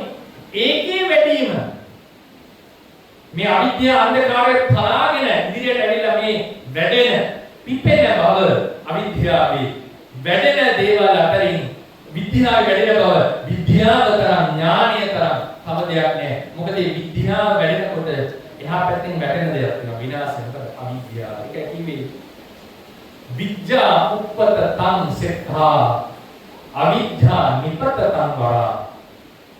වැඩෙන දේවල් අතරින් විද්‍යාව ශ්‍රේෂ්ඨයි. වැටෙන දේවල් අතරින් අවිද්‍යාව වැටීම යහපත්. ඒක සිද්ධ වන්නේ බුදුරජාණන් වහන්සේගේ ධර්මය ශ්‍රවණය කිරීම තුළින්. ඒ අවිද්‍යාව තියෙන තාක්කල් අපි එන්නට නියමිත දුකෙන් මිදිලා නැහැ. එන්නට නියමිත දුකෙන් මිදිලා නැහැ. අවිද්‍යාව අපි ළඟ තියෙන තාක්කල් අනිත්‍ය දුක්ඛ අනාත්ම ධර්මයන් ඒ ලෙස නොදකින තාක්කල් චතුරාර්ය සත්‍ය ප්‍රත්‍යවේක්ෂා නොකර ඉන්න තාක්කල් අපි තුල මේ නාම රූප දෙක කෙරෙහි ඇලීමක් තියෙනවා. වරපාන්නට බෑ. ඒ ඇලීම මේ බණහන මොහොතේ නිදගෙන ඉන්නවා. බණහන මොහොතේ පවා. ඒක මතුවේ බැරි වෙනා හරි මේ මොහොතේ ශ්‍රණයකින් මෙතන භූමිකම්පාවක් ඇති වෙනවා. මොකද වෙන්නේ? බණ අහන ඉන්නවා මේසෙ වෙනවා. ඉන්නවනේ. අද බය වෙනවනේ. බණ කියනවා යන්න පුළුවන්. ඒකට හේතුව මොකද? ආත්ම තෘෂ්ණාව ප්‍රහීන නොවීම. ප්‍රහීන නොවීම. රහතන් වහන්සේට ඒක නෑ. ඒක මේ වෙලාවට අප්‍රහීනව තියෙනවා. ඒක නිකන් මෙහෙම කෙටි වාගෙන් තේරුම් ගන්න. දැන් හිතන්න. එකෙන් කියන්නේ අවිද්‍යාව හැමතිස්සෙම හිතේ හට ගන්නවා කියන්නේ. මේක නිකන් අප්‍රහීන අවස්ථාවක් කියලා. මේ උපාය පැහැදිලි වෙන්නේ මේක. හිතන්න ත්‍රස්තවාදී කණ්ඩායමක් විසින් පාලනය කරන රටක් ගැන. එක රටවල් වලට එනවාද? ත්‍රස්තවාදී පාලනය කරන රට. ඒකේ තියෙන්නේ ත්‍රස්තවාදීන්ගේ නීතිය. ඒක මේ සාධාරණ නීතිය නෙවෙයි. ජීවත් වෙනවාද මරනවාද කියන එකේ තියෙන දිලේ. මරනවාද මරනවාද? ඒ වගේ රටකට යන්න අපි හිතන්නේ නැහැ. අපි කොහොමද කියන්නේ රටේ මිනිස්සු ගැන? අනේ ඒ රටේ මිනිස්සු හැමතිස්සම පුදුම බයකින් ඉන්නේ. සරසිල්ලක් නැහැ මේ මිනිස්සුන්ට කියලා අපි කියනවා. හැබැයි එහෙම කියලා ඒ රටේ මිනිස්සු විනෝද වෙන්නේ නැද්ද? ඒ රටේ මිනිස්සු දරුවන් එක්ක සතුට වෙන්නේ නැද්ද? ඒ රටේ මිනිස්සු සමාජලාවට සෙල්ලම් එහෙම කරන්නේ නැද්ද? සතුට වෙනවා විනෝද වෙනවා පාටි දානවා. හැබැයි දැන් ගෙදර පාටියක් කරනවා. කවුරු හරි ඇවිල්ලා දොරට හයියෙන් ඩක් ගාලා එහුව. අපේ ගහුවොත් කවුද දොරට ගහුව කියන බලන්නේ නේද? එහෙමනේ. ඒ රටේ ගහුවොත් මොකද වෙන්නේ? ළමයි ටික අහන් වෙලා ඔක්කොම කරලා එහෙමනේ. ඒ රටේදී දොරට ගහුවොත් එහෙම කවුරු හරි ඇවිල්ලා කවුද ගහුවේ කියලා අහන්නේ නැහැ. ඔක්කොම ටික අහන් වෙලා අදි කට්ටි ඉන්නවනම් බය වෙලා තමයි කියලා දොර එන්නේ. මොකද කවුරු වෙයිද දන්නේ නැහැ. මොන කණ්ඩායමේ ඉඳන්නේ නැහැ. මොන වගේ ගිනි ගොඩක් පාත් වෙයිද දන්නේ නැහැ. එතකොට සාමකාමී කට කොට ගෙවුවොත් මොකද? කවුද මගේ දොරට ගහන්නේ කියලා බයින්නේ නැහැ. එතකොට ඒ රටේ කෙනා සතුටින් හිටියට යම් අවස්ථාවල නිතරම භීතිය හිතයට හොල්මන් කරනවා. භීතියෙන් මිදිලා නැහැ. ඕන වෙලාවක භීතිය උපදින්නට පුළුවන්. ඒ ඕන වෙලාවක භීතිය උපදින්නට පුළුවන් නම් අපි කියනවා යා නිතර බයෙන් ඉන්න කෙනෙක්. අපි ළඟ ඒ බව නැහැ. අපිත් පිටින් පිට බය වෙන බව ඇත්ත. අපිත් කම්පා වෙන බව, දුක් වෙන බව ඇත්ත. නමුත් නිතරම අර වගේ හොල්මන් කරන කොයි වෙලාවෙ අපේ ජීවිතේට මොනවා වෙයිද කියන භීතිය අපි ළඟ නැහැ නේ. ඒකම සංවර්ධනයේ රටක ඉඳලා කියලා. ඒවල කොහෙත්ම ඒ වගේ හැඟීමක් එන්නේ. ඒකට බොහොම සතුටින් ඉන්නවා. ඒක අපි කියනවා මේ මිනිස්සුන්ට ඒ පීඩාව නැහැ. අර කිනා සතුටින් හිටියත් පිටින් පිටනේ. එයා නිතරම පීඩා. ඕ ඒ රටට නම් අපි යන්නේ නැහැ. මොකද ඒ රටට ගියොත් අපිටත් මානසික සැනසෙල්ලක් නැහැ. ඒකෙන් කියන්නේ මේ මිනිස්සු පැය 24ක් බයෙන් ඉන්නවා කියන එක නෙවෙයි. ඒකට සතුටින් ඉන්නවා, නිදා ගන්නවා. නමුත් ඕන වෙලාවක බය උපදින්න පුළුවන්. ඒ බව තමයි අපි අකමැතිනේ. ඒකටනේ අපි අකමැති මොකද කල්පනා කරන්නේ. මේ මිනිස්සු සතුටින් ඉන්නවා අපි වගේ. හැබැයි ඕන වෙලාවක කරදරයකටපත් වෙන්න පුළුවන්. ඒ බවට අපි කැමති නෑ. හරිනේ? ඒ නිසා ඒ රටේ ඉන්න මිනිස්සු අහෝ මේ මිනිස්සු පුදුම දුකක ඉන්නේ කියලා අපි කියනවා. දැන් ඕක ත්‍රස්තවාදීන් පාලනය කරන රටයි අපේ රටට සම්බන්ධය කරා. දැන් ඕක උපවා වෙනස් කරනවා අපි රහතන් වහන්සේ කෙනෙකු සංසන්දනය කරනවා. මොකද වෙන්නේ? අපි දැන් හොඳින් ඉන්නවා කාලා බීලා හොඳ සතුටින් ඉන්නේ කිසි ප්‍රශ්නයක් නැහැ. හොඳ ලෙඩ අඩුපාඩු නැහැ. සමස්තයක් විසින් හොඳින් ඉන්නේ දැක්කම තේරෙනවා. හැමෝම සතුටින් ඉන්නවා. නමුත් බැරි වෙලා හරි කවුරු හරි නිකමට තුවක්කුවක් ඉස්සරහට අරගෙන ඉඳලා කපුවට තිබ්බොත් මොකද වෙන්නේ? සියලු සතුට ෂණයකින් ඉවරයි. පාරේ යනකොට බස් එකක් ඇහැට කැප්පොත් ෂණයකින් ඉවරයි. බයුලලා කෑ ගැහිලා හදවත ගැහිලා සමහර මල මුත්‍රපත් තාලන්න බැරි වෙනසක් අපිට සිද්ධ වෙනවා. සම්පූර්ණ පොළොවේ හෙලවුණා ටික වෙලා තුවක්කුවක් කරා මිනිස්සේ කාමරයකට ආවොත් මේක කොයි වෙලාවෙද වෙන්නේ? ඒ එන වෙලාවේ භීතිය අපිට දැහ ගන්නවා. හැමතිස්සෙම බය වෙන්නේ.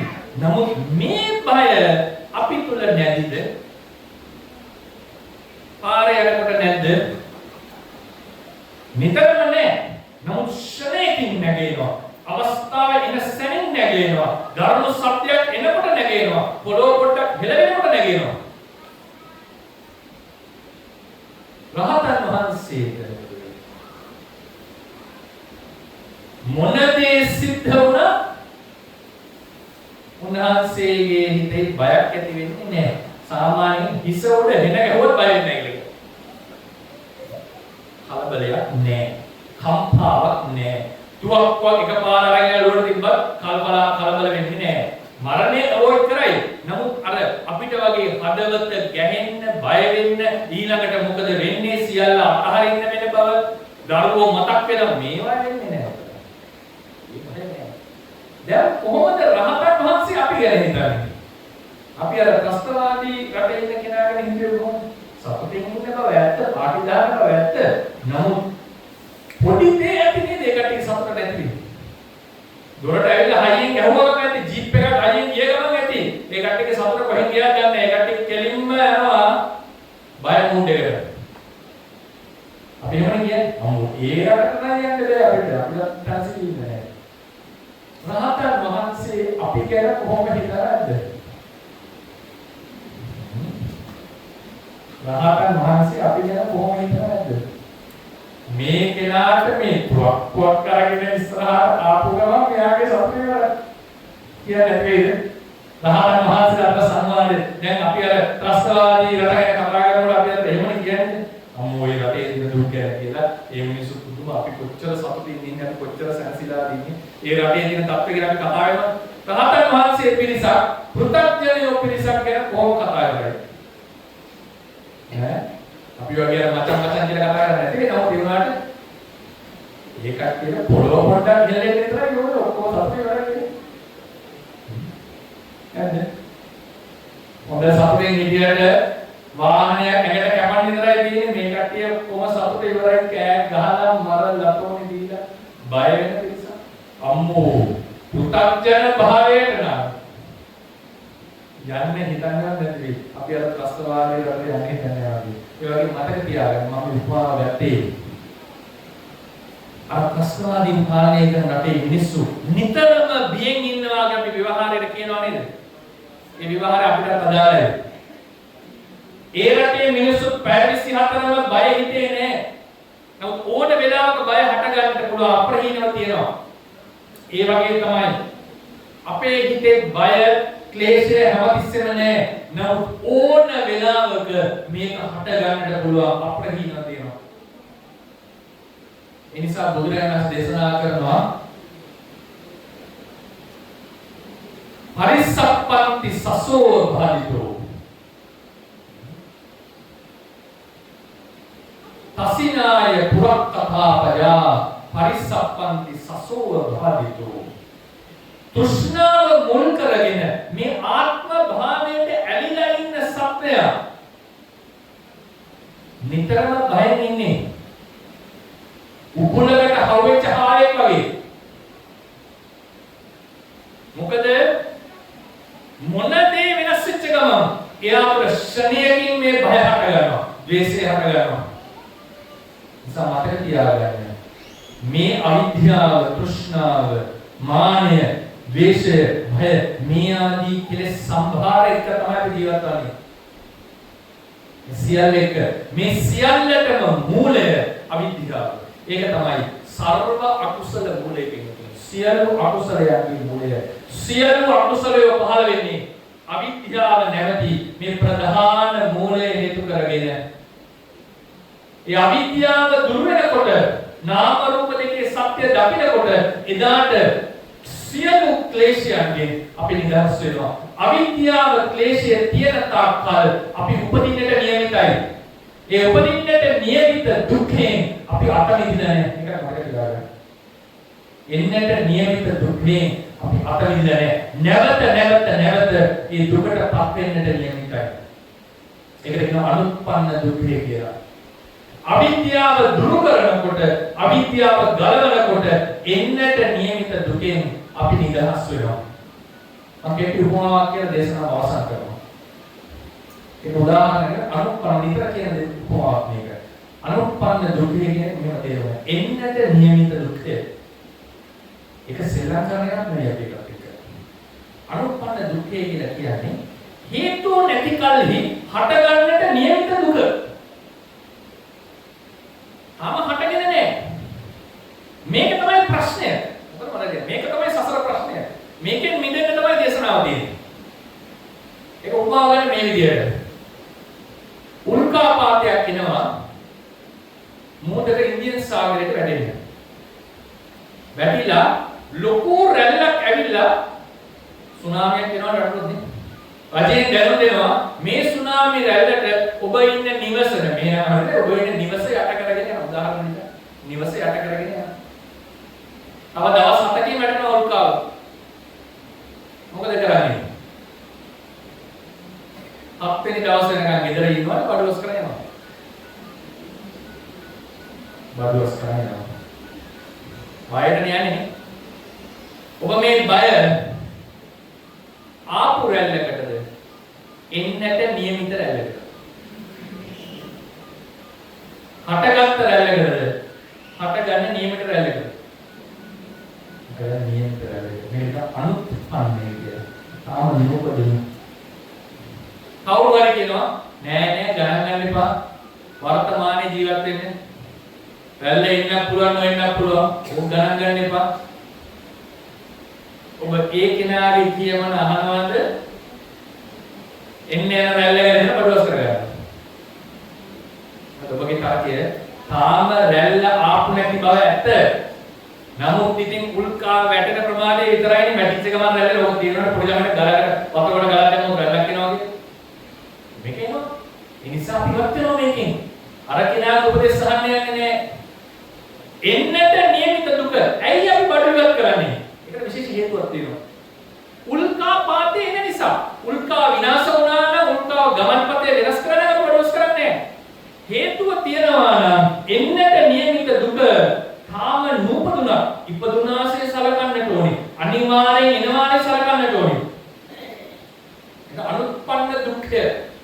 තියාගන්න. අනුස්පන්න දුක්ඛය කියන එක අපි ජීවිතේ ඩීල් කරන එක. රිටයර්මන්ට් එකට සල්ලි එකතු කරන්නේ ආපු ලෙඩකට එන්න දින ලෙඩකට. ඉන්ෂුරන්ස් එකක් ගන්න ආපු ලෙඩකට බයයි එන්න දින ලෙඩ බයයි.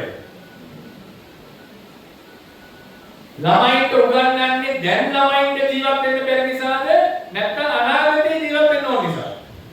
දැන් ඉතින් බලා ගන්නවා. දැන් අපි බලා ගන්නවා.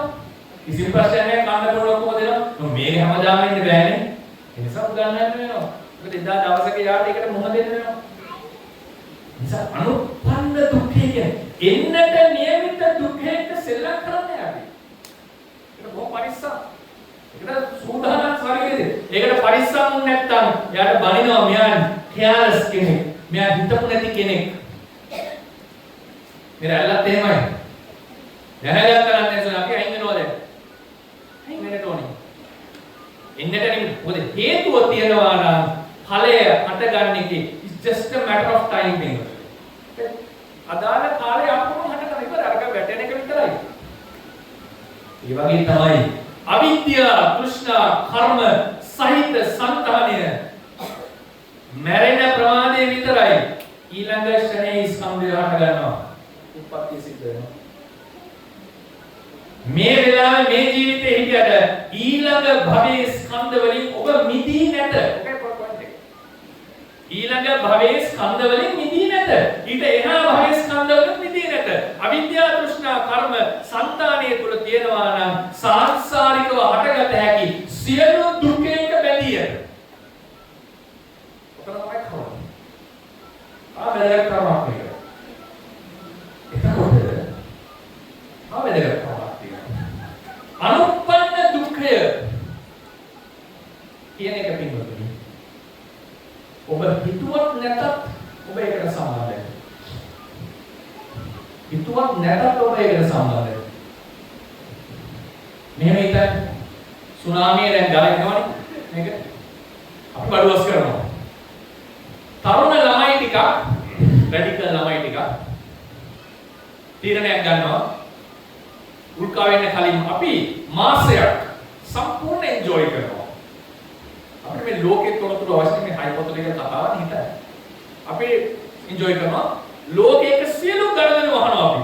ෆෝන් කෝල්ස් නෑ, ඉන්ටර්නෙට් නෑ. හැබැයි අපි ඒ එන්ක්ලෝසර් එකේ යම් කිසි පරිසරයක බිල්ඩිමක් ඇතුලේ කාට ඇතුල් වෙන්න බෑ. අපි සම්පූර්ණයෙන් විනෝද වෙනවා. ඒ දවස් මාසය අපිට කිසිදු අවශ්‍යතාවයක් නැහැ ලෝකෙක ගත කරන්න. මේකට පුදුම විනෝදේ. අර ඒක තොරතුරු ඇවිල්ලා සුනාමි එනවා කියලා. මේකට දන්නේ නැහැ. මේකට සතුටින් අපි බඩුවස් කරනවා, ළමයි අඬනවා, දැන් කල්පනා කරනවා මෙතන නැති වෙයිද, ගෙදර නැති වෙයිද, අම්මා දීපු පෙට්ට ගම අර කොහොමද ආවද නැනවද නැද්ද? මහා ගිනි ජාලාවක් අපි ඉන්නේ. අරකට කිසි ප්‍රශ්නයක් නැහැ. බොහොම සතුටින් ඉන්නවා, බොහොම විනෝදෙන් ඉන්නවා. හැබැයි පිටිපස්ස අහුවෙලා වුණාමේද? මොකද හිතෙන්නේ? ඔබට හිතේද අපරාධ මම පාටියට ගියා හරියට. එහෙම හිතේද? අනේ මේ ළමයින්ට කොහොම හරි පණිවිඩය දෙන්න ඕනේ නේද? ඒකට හේතුව මොකද? ඒ දරුවෝ ටික මේක ගැන නොහිතුවත් සුනාමිය ඇවිල්ලා ඕම් යට වෙනවනේ. හේතුවක් නිසා මේක හොඳට මතක තියාගන්න මේ ෆෝමියුලා එක. හේතුවක් තියනකොට එන්නට නියමිත දුකක් තියෙනවා. ඒක ගැන ඔබ හිතුවත් නැතත් ඔබ දැනගෙන හිතියත් නැතත් ඔබ ඒ දුකට සම්බන්ධයි. ඒක බෞද්ධ අබෞද්ධ කතා මොනවත් නැහැ. ඒ නිසා මහා කරුණාව උපදින්නේ. අවිද්‍යාව, තෘෂ්ණා, කර්ම නිසා උපදිනවා නම් කර්මය පුනර්භවය විශ්වාස කළත් නැතත් එන්නට නියමිත දුකට හම්බෙන්නේ. එන්නට නියමිත දුකට බැඳලා ඉන්නේ. ඒ එන්නට නියමිත දුක වහසන කුහිදේ දුක තියෙන්නේ. මොකක්ද ඒ දුක? ඒක දාර්ශනික ප්‍රශ්නයක්. අපිට question of possibility කියලා. යම් කිසි හේතුවක් නිසා ඵලයක් එන්නට නියමිත නම් ඒ දෙය විද්‍යමාන යයි සැලකිය යුතුයි. විද්‍යමාන යයි සැලකිය යුතුයි. මේ සලකන භාවය නිග්ලෙක්ට් කරන්න පුළුවන් එකක් නෙමෙයි. මොකද බුදු සැලකීමක් විතරක් නෙමෙයි මේක. ඒක සමහර දාර්ශනිකයන්ගේ හැටියට ඒක තියෙන දෙයක්. බුදුදහමේ හැටියට ඒක සලකලා තියනවා කියලා. හේතුව මේ උත්තරේ හම්බුනේ මේ දෙන උත්තරේ. උල්කා වේල වැටෙනවා දවස් 7ෙන් වැටලා වතුර එන්න යන්නේ. තුන්වෙනි දවසේදී විද්‍යාඥයෝ ටිකක් එකතු වෙලා මිසයිලයක් ගාලා උල්කා විනාශ කරනවා. ඔබ සුනාමියෙන් නිදහස් වුණාද නැද්ද? නැද්ද? කෙනෙක් සුනාමියෙන් නිදහස් වුණාද? ආවේ නැහැ. ඔයාලා තරකේ කෙනෙක් ගේන්න පුළුවන්. නිදහස් වුණාද නැද්ද? ඔවුන්ට ටැග් එකක් දෙනවද නැද්ද? ඔවුන්ට ප්‍රශංසා කරනවද නැද්ද? පාරේදී හම්බුනොත් අඩුමක් කරගෙන thank you කියලා කියනවද නැද්ද?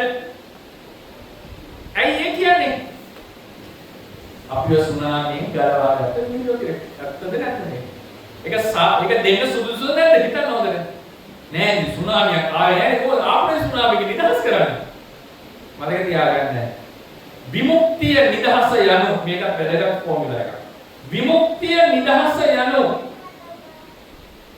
දුක පැමිණෙන අවසන් වීම නෙමෙයි. දුක එන්න කලින් දුකෙන් මිදෙන්න.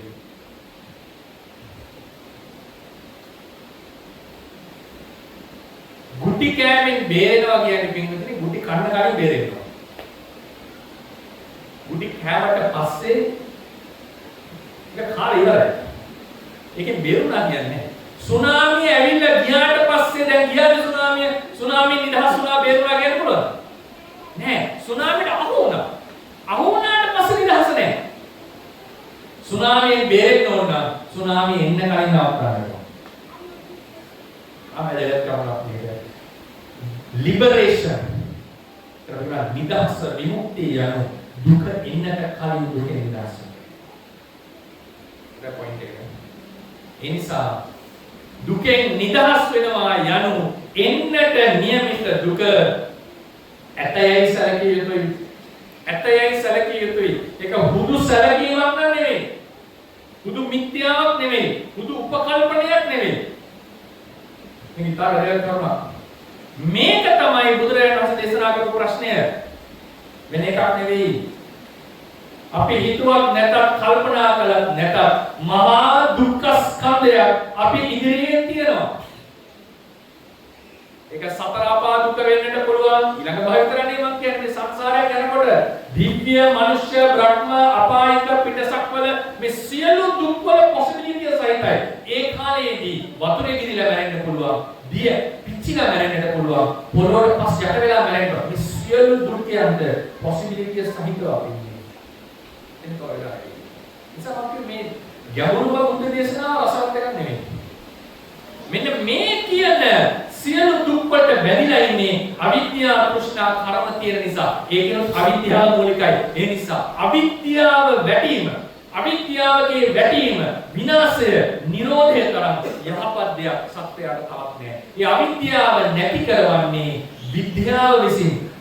අන්ධකාරය දුරු කරන්නේ ආලෝකයෙන්. ඒ නිසා විද්‍යාවේ නැගී සිටීම තරම් යහපත් දෙයක් තවත් නැහැ. ඒ නිසායි දේශනා කරේ විද්‍යා උප්පතිත්තං සෙට්ඨා නැගෙන වර්ධනය වෙන දේවල් අතර විද්‍යාව ශ්‍රේෂ්ඨයි මහණෙනි. අවිද්‍යා නිපතතං වරා වැටිලා විනාශ වෙනවා නම් යමක් අවිද්‍යාවේ විනාශය තරම් තව දෙයක් නැහැ. ඒක දේශනා කරන උත්තරමයා තමයි බුද්ධෝ අවදතවරෝ. ඒ දේශනා කරන උත්තරමයාගේ දේශනා කරන උන්වහන්සේ තමයි වචන දේශනා කරනවා ශ්‍රේෂ්ඨ.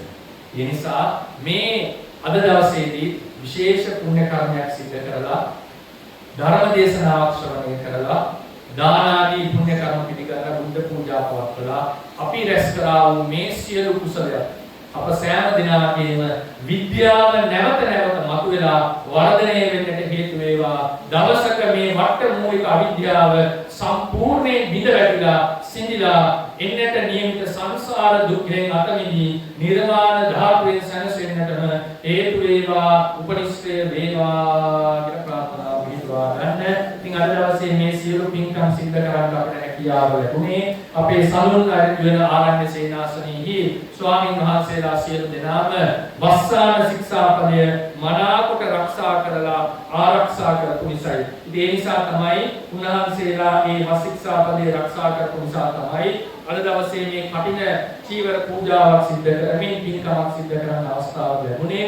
ඉතින් අපි ආශිර්වාද කරමු අපේ මේ සිරිනන්ද අපේ උපාවල සිරිනන්ද ස්වාමීන් වහන්සේ ඇතුළු මේ වස් සමාදන් වුණා වූ සියලුම ස්වාමීන් වහන්සේලාට නිදුක් නිරෝගී සුව ලැබේවා. අප සෑම දිනකටම මෙවන් උතුම් පුණ්‍ය කර්මයකට සහභාගී වෙන්නට අවස්ථාව සලසා දීමෙන් ස්වාමීන් වහන්සේලාගේ සියලු ශාසනික කටයුතු සර්ව ප්‍රකාරයෙන් සාර්ථක වේවා කියලා අපි ආශිර්වාද කරමු. ඉතින් අපේ ස්වාමීන් වහන්සේ මට මතක් කරේ ස්වාමීන් වහන්සේලාට මෞපිය දෙපළක් ලෙස උපකාර කරන කටයුතු කරන අපේ ගාමිණී මල්විල දිසානායක මහත්මයා චන්දිකා කුමාරී දිසානායක මහත්මිය කියන දෙපළ තමයි මේ අවස්ථාව මේ වර්ෂයේදී අපේ සඳුන් උයන ආරණ්‍ය සේනාසනයේ කටයුතු සොයා බලමින් මේ වස්තු මාසයේ සියලු අපෝපස්ථාන සිද්ධ කරේ. ඉතින් ඒ අපේ ගාමිණී මහත්මයා චන්දිකා මැතිණිය ඇතුළු පවුලේ හැම සියලු දෙනාටම තව තවත් නිදුක්ව නිරෝගීව චිරාත් කාලයක් බුද්ධ ශාසනයට සේවය කරමින් මහා සංඝ රත්නයේ තමන්ගේ දරුවන් ලෙස සලකමින් රැකබලා ගනිමින් මේ උන්වහන්සේලාට උපකාර කරමින් තමන්ගේ නිවන් ගමන යා ගන්නට සියලු ශක්තිය ධෛර්යය වාසනාව ලැබේවා. විශේෂයෙන්ම නිදුක් නිරෝගී සුව වර්ධනය වේවා. යම් කායික රෝගාබාධ වේන මේ සියල්ල හිරුදුරු අඳුරසේ දුරු වී සුවසේ පාරමී පූර්ණේ කර ගන්නට අවකාශ ලැබේවා කියලා විශේෂයෙන් අපි සෑම දෙනාම ආශිර්වාද කරමු. ඒ වගේම ඒ ගාමිණී මල්විල මහත්මයා චන්දිකා කුමාරී මහත්මිය ඇතුළු සඳුන් ආරණ්‍ය සේනාසනයේ දායක පිරිසත් එකතු වෙලා තමයි මේ වස් කාලයේ පුරාවට යපෝපස්ථාන සිද්ධ කරමින් අද දවසේ පින්කම් ඉතාම ලස්සනට අලංකාර ලෙස සිද්ධ කරන්නට යෙදුනේ. ඉතින් බොහෝ දායක පිරිසකගේ උපකාර මැදින් තමයි මේ වගේ කටයුතු සිද්ධ කරන්නට පුළුවන් වන්නේ. ඉතින් මේ හැම සියලු දෙනාටම තවසවත් උතුම් ලෙස බුද්ධ ශාසනය ඇසුරු කරගෙන ගුණධර්ම පූර්ණය කොට නිර්වාණ මාර්ගයේ ගමන් කරන්නට ශක්තිය ධෛර්යය වාසනාව ලැබේවා කියලා විශේෂයෙන් ආශිර්වාද කරනවා. දිසානායක පවුලේ මියගිය සියලුම ඥාතීන්ට මේ පින් අයිති වේවා. දුකටපත් වූ දුකෙන් අත මිදෙත්වා. සැපයටපත් වූ සැපෙන් අභිවර්ධනය වී නිවනින්ම සැනසෙත්වා කියලා පින් දෙමු. ඒ වගේම සාගර සුමන සිරිනන්ද ස්වාමීන් වහන්සේලාගේ දෙමව්පිය දෙපළක් මේ පින් අනුමෝදන් වෙත්වා. වුණොත් නිදුක් නිරෝගී සංසාර ගමන සපවත් වී භව ගමන සුවපත් වී ඉක්මනින්ම කල්යාණ මිත්‍ර දූ දරුවන් මැදේ උපත්තිය ලබා නිවනින් සැනසෙත්වා කියලා පින් අනුමෝදන් කරමු. අභාව ප්‍රාප්ත පින්වත් ආර්යපාල පියතුමාට ඇතුළු අවට මියගිය සියලුම දෙනාට සසර සැප පිණිස නිවන් පිණිස මේ පින හේතු වේවා කියලා ආශිර්වාද කරනවා. සඳුන් කරන සුමේධ භාවනා මධ්‍යස්ථානයේ අවට සෑම දිනකටම නිදුක් නිරෝගී දීර්ඝායු සම්පත් ආශිර්වාද කරනවා.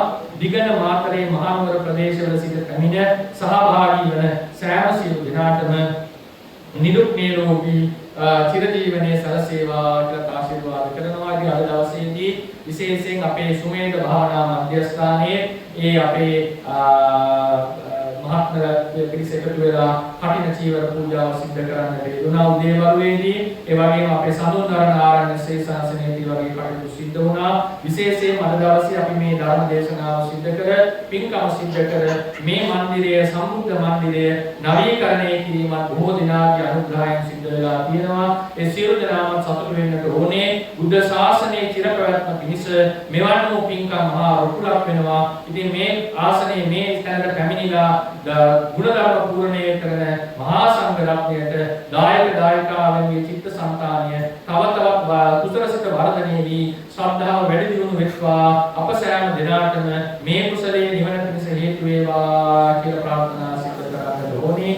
ඒ වගේම අද දවසේදී මේ පින්කමට සහභාගී වෙලා පින්කම අලංකාර කරා වූ අපේ වැල්ලවත්තේ නම කියන්නට අවසර අපේ සීල ගවේෂී ලොකු ස්වාමීන් වහන්සේට අපි ආශිර්වාද කරන්න ඕනේ. ස්වාමීන් වහන්සේගේ නේතෘත්වයෙන් තමයි මේ සමුන් අරණ සුමේධ භාවනා මධ්‍යස්ථානයේ වගේම තවත් ස්ථාන කිහිපයක්ම සකස් කරලා මහා සංඝ රත්නයට බාර දීලා ස්වාමීන් වහන්සේ දැන් විවේක සුවයෙන් වැඩ සිටිනවා. ඉතින් උන්වහන්සේගේ පරිශ්‍රමයේ කැපවීම නිසා තමයි මෙවන් වූ ස්ථානිකා ඉතාම සාර්ථක ලෙස අද තමන්ගේ ශිෂ්‍ය පිරිස කටයුතු සිද්ධ කරගෙන යන්නේ. ඉතින් අද දවසේ රැස් වුණා මේ සියලු කුසලයන් උන්වහන්සේට හිමි. මේ සමන් වහන්සේට නිදුක් නිරෝගී දීර්ඝායු සම්පත් අභිවර්ධනය වෙත්වා. ස්වාමීන් වහන්සේගේ සියලු ශාසනික අභිමතාර්ථයන් මුදුන් පමුණවාගෙන නිදුක්ව නිරෝගීව ශාසනික ගුණධර්ම පූර්ණේ කරගන්න ලැබේවා කියලා ආශිර්වාද කරමු. ඒ වගේම අද දවසේ වැඩමවා වදාළේ මීමුරේ කුටියේ වැඩ සිටින පොළොන්නර ජාතික ලොකු ස්වාමීන් වහන්සේටත් ඒ වගේම තවලම තැන්න ඒ ලොකු ස්වාමීන් වහන්සේටත් අපි ආශිර්වාද කරනවා. ස්වාමීන් වහන්සේලාගේ සියලු ශාසනික අභිමතාර්ථයන් මුදුන් පමුණවා ගන්නට මේ සියලු කුසලයෝ හේතු වේවා වාසනාව වේවා කියලා ආශිර්වාද කරමු. ඉතින් මේ ස්ථාන දෙවිතාම අලංකාරස පවත්වාගෙන විශාල ශාසනික සේවාවක් සිදු කරමින් පින්වත් හැමදෙනාම දානීයට පිනට සීලයට යොමු කරමින් අනුග්‍රහය සිද්ධ කරමින් ඒ වගේ විශේෂයෙන් අපේ තේරවාද ධර්මායතනයේ ඇතුළු බොහෝ ස්ථානවලට ඒ හැකි පමණින් ආදාර උපකාර කරන අප කල්යාණ මිත්‍රයන් වහන්සේලා දුකලවන නම කියන්නට අවසර එප්පාවල සාගර සුමන ස්වාමීන් වහන්සේටත් එප්පාවල සිරිනන්ද ස්වාමීන් වහන්සේටත් මේ සිදු කරගෙන යන සියලුම ශාසනික කටයුතු තව තවත් සාර්ථකව සිද්ධ කරගෙන අපට බුද්ධ ශාසනයට බොහෝ කල සේවය කරමින් තමන් වහන්සේලාගේ ගුණධර්ම පූර්ණණය කර ගැනීමට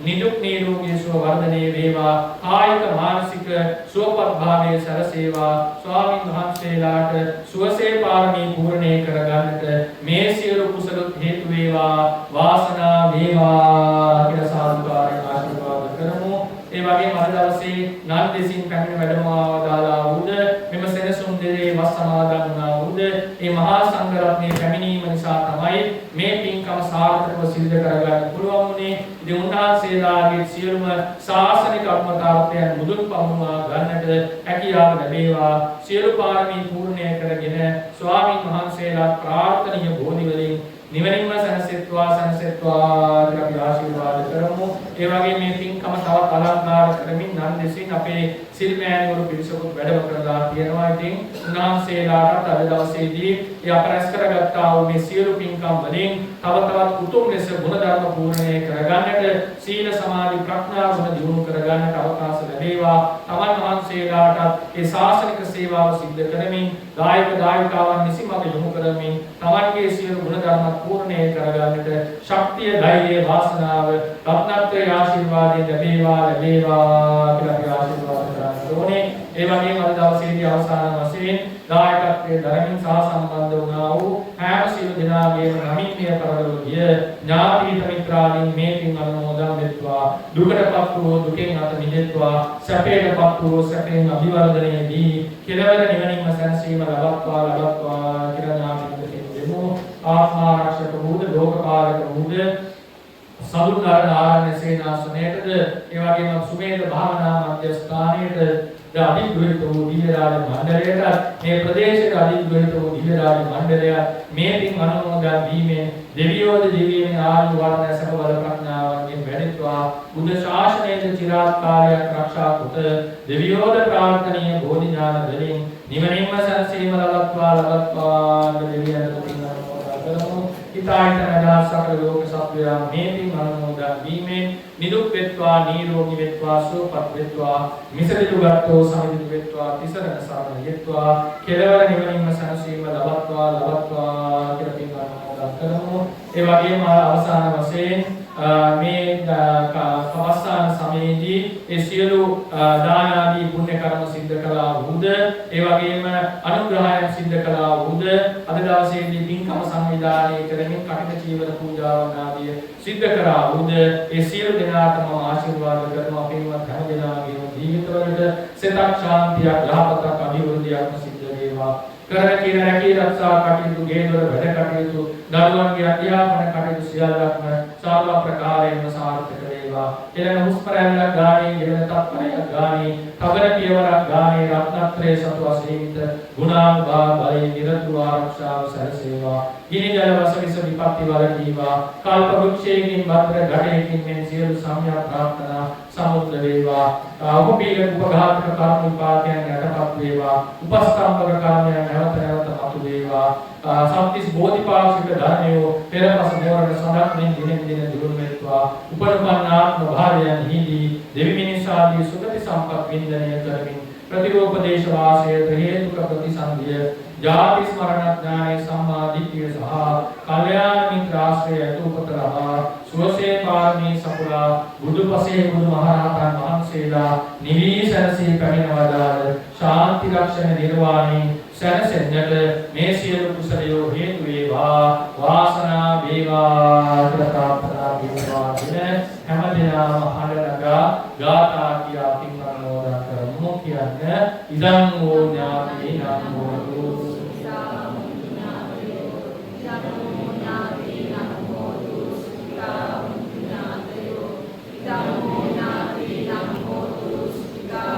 आकाशद्धा भूमद्धा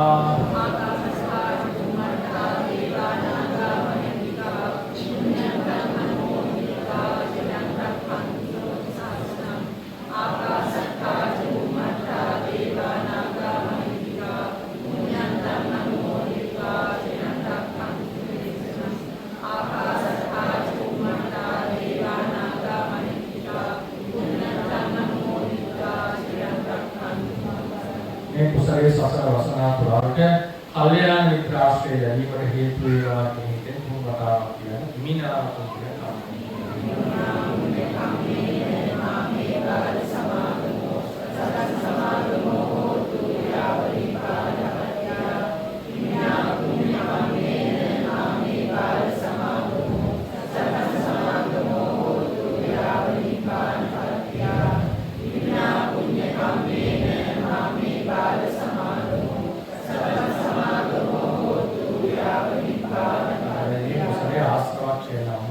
निर्वाण धातु सैनसेन में हेतु वේවා කියන හිතේ මාගේ වාදවස්තුවන ඉදම්මේ පුඤ්ඤ කම්මං ආසවක්ඛයා වහං හෝතු ඉදම්මේ පුඤ්ඤ කම්මං ආසවක්ඛයා වහං හෝතු ඉදම්මේ පුඤ්ඤ කම්මං ආසවක්ඛයා වහං හෝතු සම්බුද්ධා පංචතෝ අවසර ස්වාමීනි මේ පුණ්‍ය කර්මය ආශ්‍රවක්ෂයනම් නිර්වාණ ධාතුව අධිගමනය පිණිසද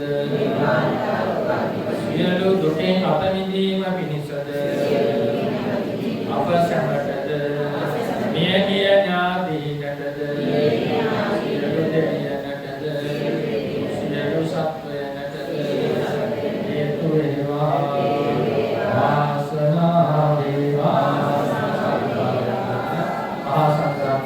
आशीर्वाद करना वंदना करना पूर्वं सभीतियो विभंजन्तु संगरोगो विनश्यतु माते भवत्वन्तरायो सुखे दीर्घायुको भव अभिवादन सीदिस्स नित्यं बुद्धापचारिणो चत्कारो धम्मा वर्धन्ति आयुवन्नो सुखं बलम् आयुरारोग्य संपत्ति सर्ग संपत्ति मेवच अभो निपान संपत्ति विनामे समिद्यतो